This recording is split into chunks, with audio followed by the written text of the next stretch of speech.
আরে মিসকর্মা, আর কতদিন তোর বাপের টাকায় খেতে থাকবে? তুই এখনই আমার ঘর থেকে বেরিয়ে যা।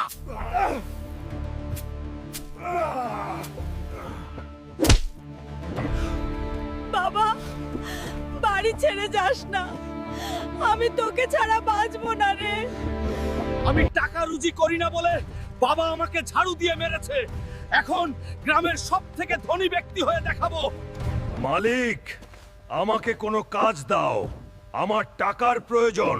আমি 4 জনের কাজ একা করতে পারি। এখানে তুমি কাজ পাবে না, অন্য কোথাও গিয়ে দেখো। আমি ধনী কিভাবে হব রে? কোন কাজও পাচ্ছি না। হে ঈশ্বর, কোন উপায় দেখাও।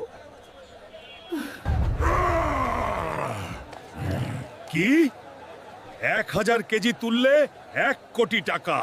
এই লিফটিং কম্পিটিশনে আমাকে জিততেই হবে। যে 1000 কেজি ডেডলিফট তুলতে পারবে সে পাবে 1 কোটি টাকা।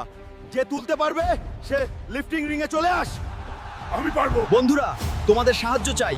এই ভিডিওতে লাইক আর সাবস্ক্রাইব করে দাও দয়া করে, তাহলে আমার ভেতর আরো শক্তি আসবে আর সহজে 1000 কেজি তুলতে পারবো। আজ এই খেলার বিজয়ী হলো হাল্ক। সে 1 কোটি টাকা জিতে গেছে। বন্ধুরা, এখন আমি কোটিপতি হয়ে গেছি। তাড়াতাড়ি বাড়ি যাব আর এই 1 কোটি টাকা বাবাকে দেখাবো, যিনি আমাকে ঝাড়ু দিয়ে মেরেছিলেন। এই নাও বাবা, 1 কোটি টাকা। এটা নিয়ে সব ঋণ শোধ করে দাও আর একটা সুন্দর ঘর বানাও। তাড়াতাড়ি বিয়ে করতে হবে।